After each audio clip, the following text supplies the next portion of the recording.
the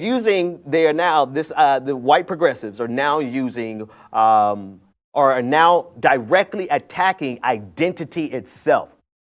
White progressives, particularly white men and some white women, but a lot of white men, are attacking the concept of identity, period, so that they can promote this idea that we should align with people who recognize our identity and hate our identities and attack our identities, specifically because of our identities.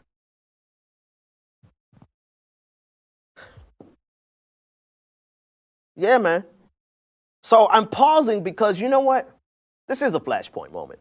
And my friend, Noah Changa, who, she hasn't been on the show in a while, and that's my fault. I miss her. I miss her like a fat kid, Mrs. Cake.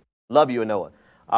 But she and Wendy Muse and a couple of other people who are a part of the Progressive Army, some are not directly part of the Progressive Army, but they have been holding the line. Beth Lynch wrote an entire article on it. They have, particularly women and women of color specifically, have been holding the line while the rest of us actually come to grips with the fact that this is an important moment that is dividing the progressive left and quite literally can destroy the movement.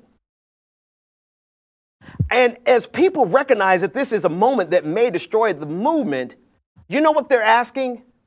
On our side of the equation, they're asking us to forget about our identity and align with people who hate our identity and because of our identity. That's what they're asking. And you know what we're asking them? Have some effing standards. Don't be willing to align or collaborate or corroborate or whatever you want to with these people. Don't sign up to fight alongside people who will turn around and destroy your brother or your sister. And if you're willing to do that, we are asking, or we're pointing out rather, that you're not really our brother or our sister. And you know what the answers I've gotten all day to this? And this is why I said it's time for me to address it on my main show. The answers that I've gotten all day to this: oh, I can't wait until all of you identity people are irrelevant. Oh, you need to forget about your identity. Oh, you need to focus on what affects us all, not what affects just your identity. Again, asking us to relinquish the importance of our reality, because our reality in America is 100% shaped by our identity. The economics of our lives are shaped by our identity.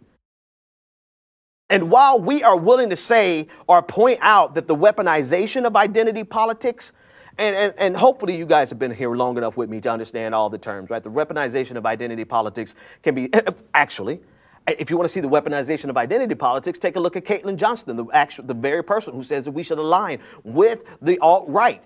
Mike Cernovich. She would not repudiate Mike Cernovich. Let's call names, right? You want to call names. You want to get specific?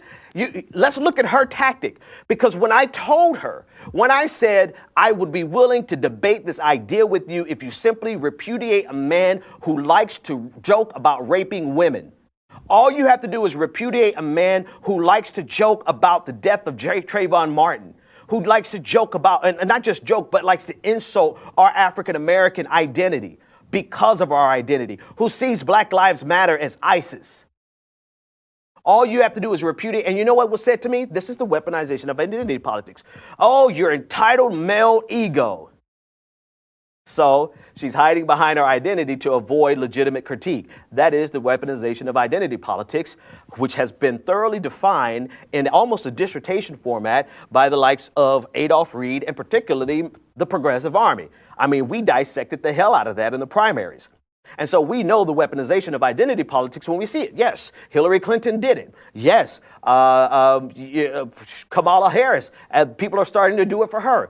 And yes, I've seen the people who hate identity politics weaponize identity politics to try to convince us to not use identity politics because they don't have to worry about their identity.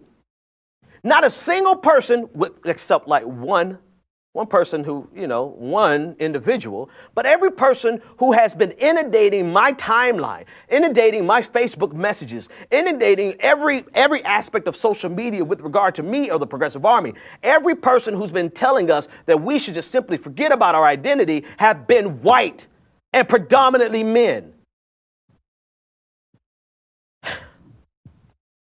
So, of course, you don't have to worry about your identity because you've got the winning identity based on American history.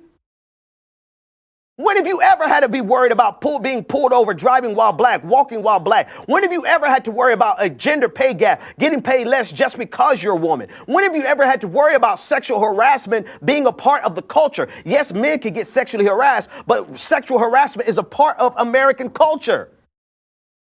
When have white men ever had to worry about those things? And so, of course, it makes total sense that you just simply don't understand why we would draw the line and have some standards when people want to align or collaborate or whatever the entire hell you want to call it, want to collaborate with people who are willing to attack us based on our identity because of our identity.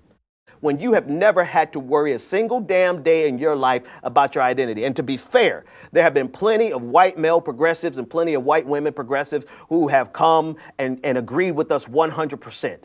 100%. And so I thank you for those of you who challenge us, but then you see, I have people who were angry with me and then they listened and they saw what was going on and they saw that that there's a faction of progressives. And when I say a faction, I mean a growing faction. I mean, this idea was just promoted on Jill Stein, Dr. Jill Stein of the effing Green Party, on her website, on her live stream to her 700,000 followers.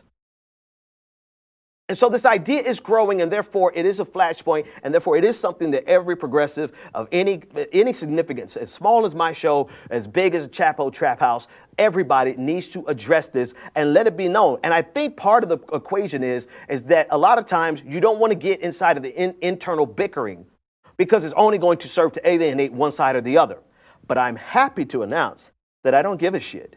And that I'm quite happy alienating anyone who does not think that it is important for us to have zero tolerance with white supremacists and rape apologists.